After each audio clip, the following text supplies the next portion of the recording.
Welcome to Rick Rack Ruthie. I'm Laura Cluvo.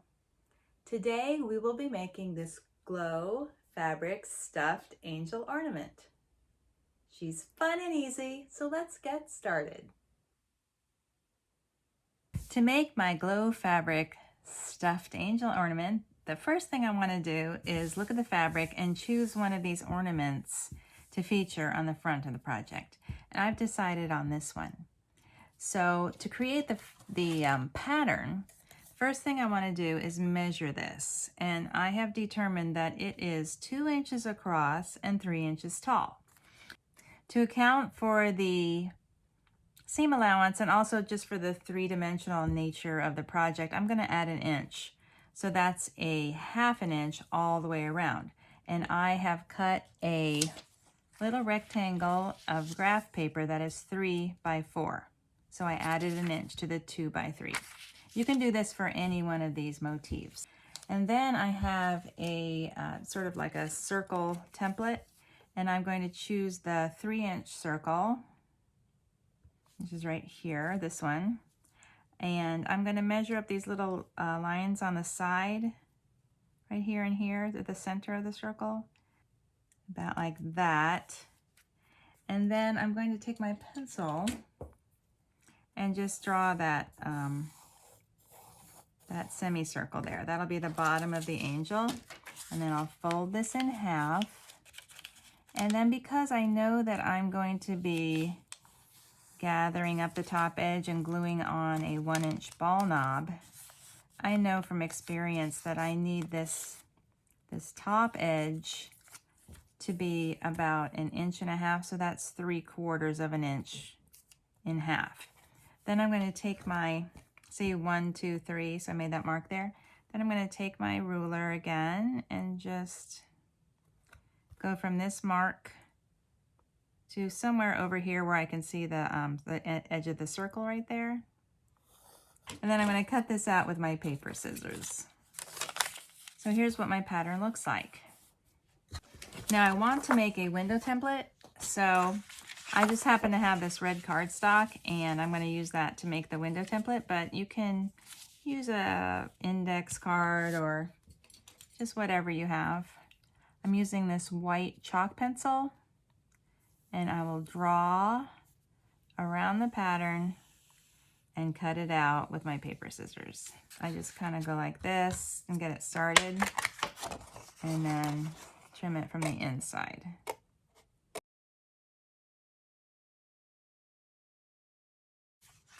Now I'm going to, I could use this to see which one I want to feature, but I've already decided I'm going to feature this little ornament here.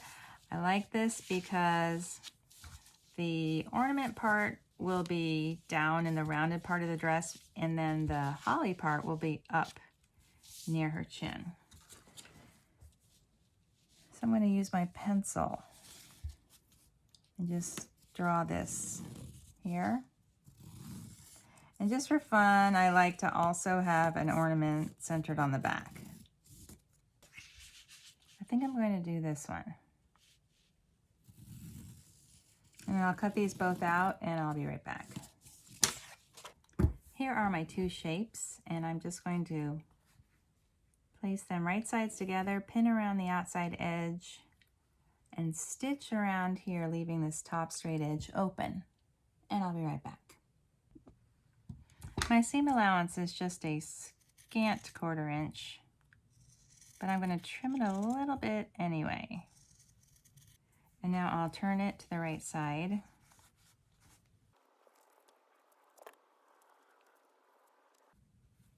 That looks good. And now I'll stuff it.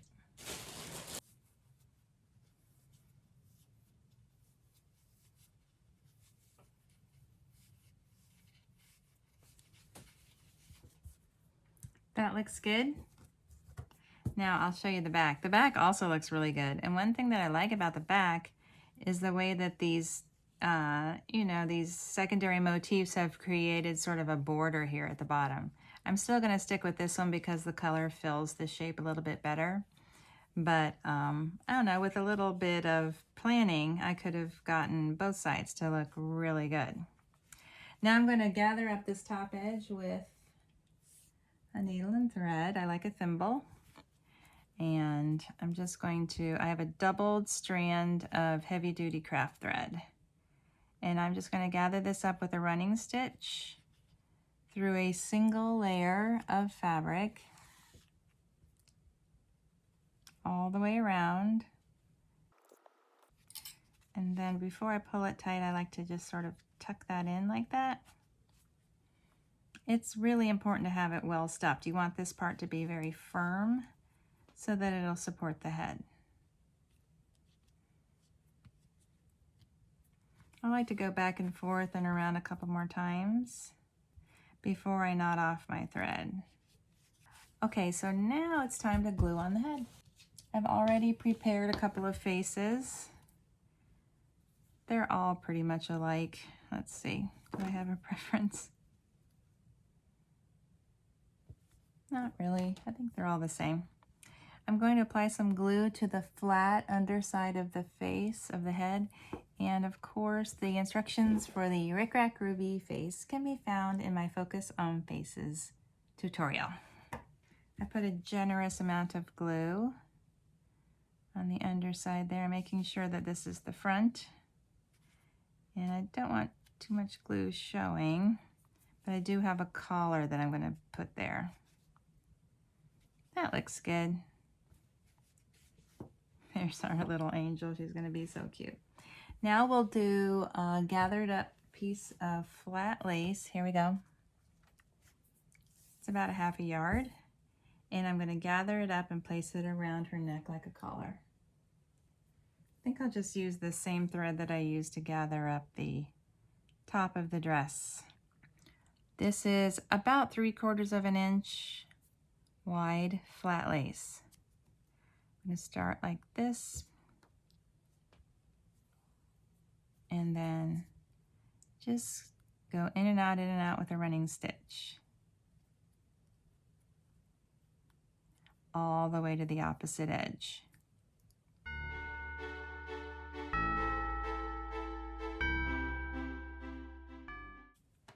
There we go. I'm going to make sure I'm distributing the fullness evenly, and I'll place the center of the collar right at the front, and then the ends I will sew together in the back.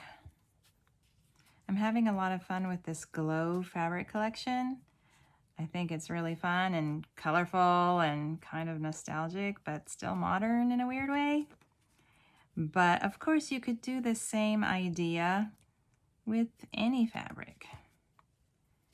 It's really fun to have the window template, and you can just kind of like pass it across the fabric and see what looks good. All right, there's my collar. Let me secure the thread here. That looks good. Now let's do the hair. I found these these index cards at Walmart. I've used them before. These are the standard 3x5 cards, and they said heavy duty, and they're a little bit thicker than I'm used to, but I really like that. I'm also using a new hair yarn.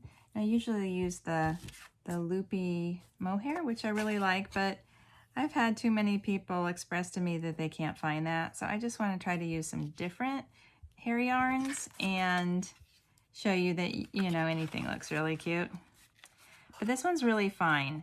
I'm going to wrap it the long way, so the 5-inch way, about 40 or 50 times.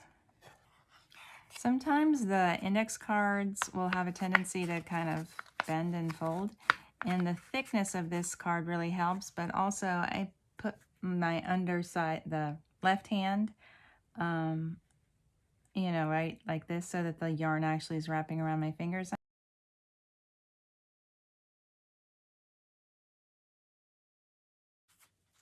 That looks pretty good. Now I'm going to take this over to my sewing machine and just stitch down and up the center of the card.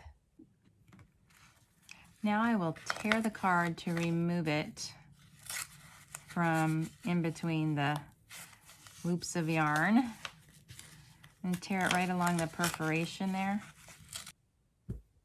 Okay, so this little bundle of hair yarn is going to become her wig.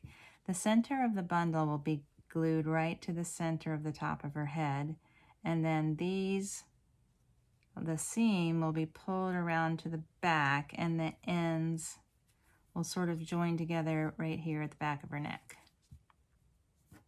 So I'm going to apply some glue right here. And then I'll glue the center of this little wig into that glue. Let's check, that looks good. And then this side, I'll put some glue from here to the back center. And then the same thing on this side, from here to here. That looks good. Let's see.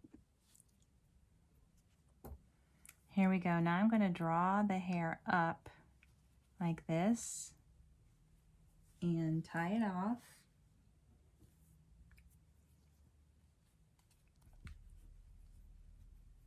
This is the same needle in the doubled craft thread. And tie it off nice and tight. That looks pretty good. Now I have a piece of thin satin ribbon. It's 1/16 of an inch wide. And I'm going to sew through. So this is going to be the hanging loop.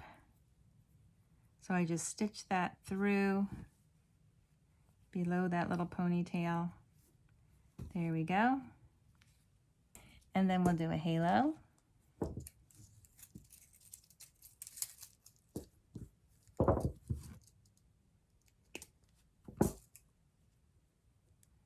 Maybe 5 or 6 inches of 20 gauge wire. Fold it in half, kind of not exactly folding in half, more like shaping into a circle. And then bend this little stem down like, there you go. Like you're gonna dye some Easter eggs. I'm gonna apply some glue right here, and I'm gonna press this into her top knot.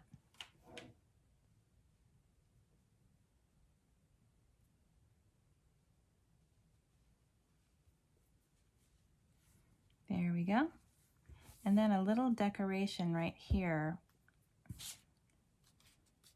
I want to use these glitter holly stickers. They are from Jolie's Boutique, and I got them at Joann Fabrics, but I think they also have them at Michael's. I think I found them at Michael's. I'm just going to glue this to the side. Just like that. Okay, and then I'm going to do a little bow from this gold and white baker's twine. This is going to go under her collar, and I want the streamers to just sort of, these little tiny streamers, so that they don't really conceal much of the beautiful design of the fabric. I squeezed out a little bit of glue. I'm going to put it underneath her lace collar, and then I'm going to tie the ends, each end, into an overhand knot. Doesn't take much for these to fray.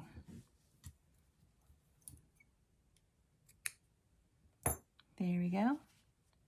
Now she needs her wings. The wings are really fun. I'm going back to the same piece of fabric, and I'm looking for these little feathery wreaths like this. This one's a little bit less than 4 inches. That would be pretty. This is a good size, but I don't think I want everything all pink, pink, pink. Since the front is already pink, that might be too much pink. Let's see if we can find blue or yellow or green. This green one might work, or this blue.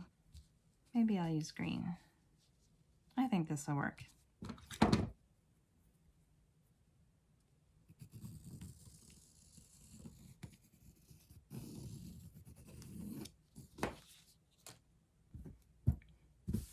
There is about a 4-inch circle that I've cut around the wreath, and then a 3 1/4 inch circle of fusible, heavyweight fusible. Actually, it's kind of a midweight fusible interfacing.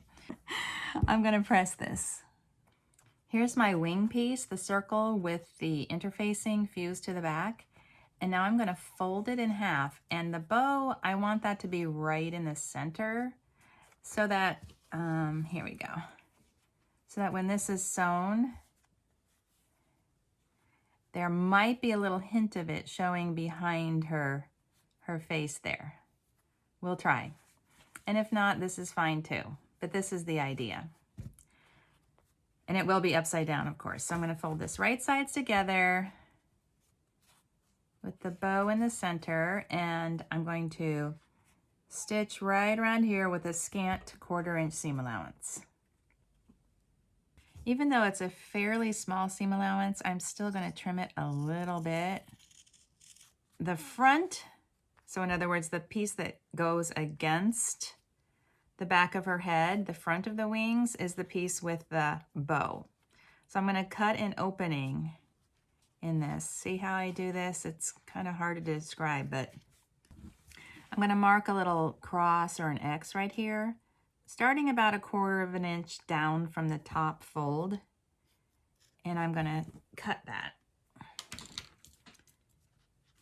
just through the front, not the back. Just clip and then insert my scissors for that side and that side. So then I'm going to turn this through the opening, and if it seems tight, I will make it a little bit bigger. I think I can get it through though. Here's how it looks. I'm going to press it flat, and I'll be right back. I've pressed the wings flat, and now I'm going to do a machine embroidery scallop around the rounded edge. Again, remember, this is the front, which is going to show. I like the little bit of that bow showing behind her head. But if you want to, and if you just wanted to do this, you know, the plain side with a bow in the back, it'll be upside down. You can just make this part the front. And remember to do the clip here and then the embroidery on this side too. Here's my scalloped wing piece. I used the blue turquoise thread because I wanted to be consistent with the rest of the collection. Now I'll just apply some hot glue right here and press that onto the back of her head.